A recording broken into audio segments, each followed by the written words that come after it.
میرا نام وجیحہ ادریس ہے. میں ماسٹرز کی اسٹوڈنٹ ہوں اور ایک رائٹر بھی ہوں. باجی تھوڑا آہستہ بولیں اور اونچا بولیں, مائک کی آواز جو ہے نا تھوڑا سا شارپ آ میرا رہی نام وجیحہ ادریس ہے.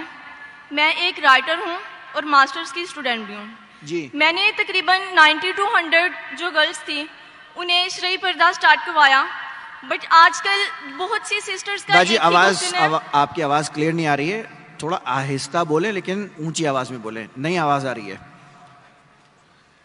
لیکن بہت سی سسٹرز ایک کوشچن ریز کرتی ہیں کہ جو پردہ ہے وہ چہرے کا نہیں. جس طرح شیخ فارق نے بھی ہمیں بتایا تھا اپنے لیکچر میں کہ چہرے اور ہاتھوں کو عورت کھلا رکھ سکتی ہے. تو میرا سوال ہے, اگر چہرے کا پردہ نہیں ہے مطلب کھلا رکھ سکتی ہے, تو مرد اور عورت کے پردے میں کیا فرق ہے؟ بیکاز جب عورت باہر آئے گی, چہرے کو کھلا لے کے آئے گی, تو اپوزٹ جینڈر میں اٹریکشن بھی ہوگی اور فتنہ بھی پیدا ہوگا. اور اس کے ساتھ میں ترمذی کی ایک حدیث کو کوٹ کرتی ہوں کہ جس طرح حضرت میمونہ اور ام سلمہ آپ صلی اللہ علیہ وسلم کے پاس بیٹھی ہوئی تھی, تو اتنے میں عبداللہ ابن مکتوم آئے تو جو نبینے تھے, تو ازواج نے پردہ نہیں کیا تھا, تو آپ صلی اللہ علیہ وسلم نے ان سے وجہ دریافت کی کہ آپ نے پردہ کیوں نہیں کیا؟ تو انہوں نے فرمایا کہ یہ تو نبینہ ہے, یہ تو ہمیں دیکھ ہی نہیں سکتے. تو آپ صلی اللہ علیہ وسلم نے بہن آپ کا سوال سن چکا ہوں میں. سوال ہونا چاہیے 2 یا 3 الفاظ. میں سوال سن چکا ہوں آپ کا.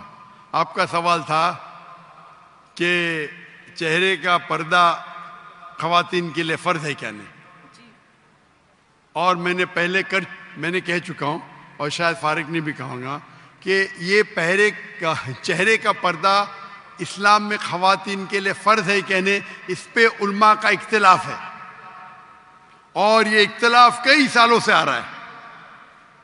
اور آپ میری قصر دیکھیں تو اس میں ڈیٹیل میں نے کہا ہوں.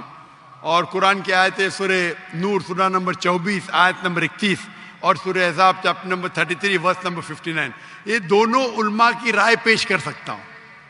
آپس میں ہے اختلاف, کئی چیز پہ اختلاف ہے, اس پہ بحث کر کے فائدہ کیا؟ آپ سمجھے نا؟ جی. تو کئی علماء ہیں, کئی کتابیں, ہزاروں کتابیں اس پہ لکھی گئی, میں نے خود پڑھا ہوں کئی. تو اس پہ اختلاف ہے, لیکن ہم مسلمان کو جب اختلاف ہے تو اختلاف پہ احترام کرنا چاہیے.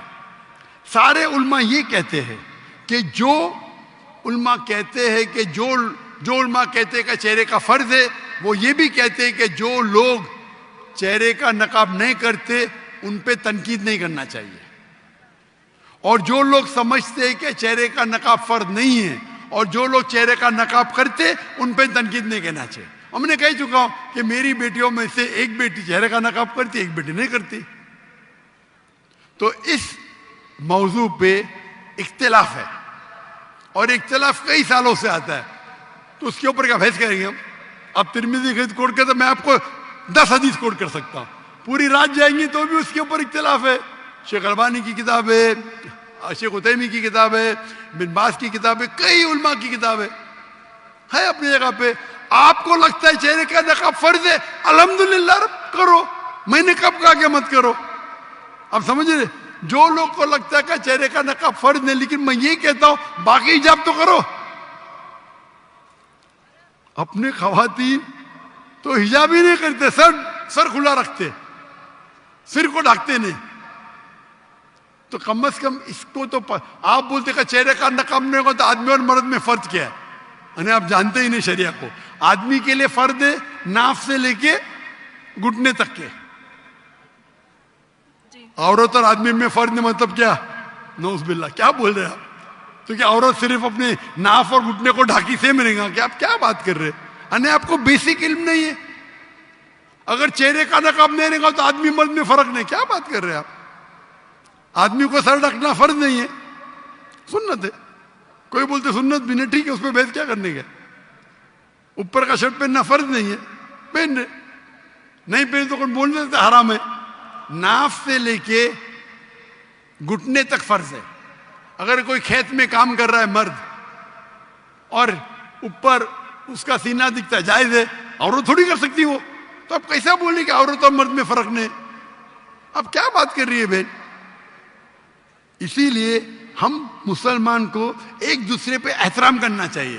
ہم میں ہی صحیح ہوں, میں ہی صحیح ہوں, میں کہتا ہوں میں بھی صحیح ہوں. یہ میں ہی صحیح ہوں پرابلم ہے. ترمذی کی حدیث کوٹ کر کے میں بخاری کی کروں گا, صحیح مسلم کی کروں گا. کیا بات کر رہے ہیں آپ؟ اگر سمجھتے فرض ہے تو آپ کرو, کون آپ کو روک رہا ہے؟ اور کوئی بھی یہ نہیں کہہ سکتا ہے کہ چہرے کا نقاب حرام ہے, یہ تو کوئی کہہ نہیں سکتا ہے نا, تو آپ کرو, اس میں کوئی اعتراض نہیں. لیکن ہم اس اختلاف کو ایسے پیمانے پہ لے جائے کہ آپس میں بحث کرے, جھگڑا کرے, کتنے چیز ہے. اسی لیے ہمیں we should know how to agree to disagree. Agree to disagree. ہم یہ بھی مانے کس طریقے سے اختلاف کو ہم آپس میں اچھے سے سلجھائے, بنسبت جھگڑا کرے اس پہ. شکریہ.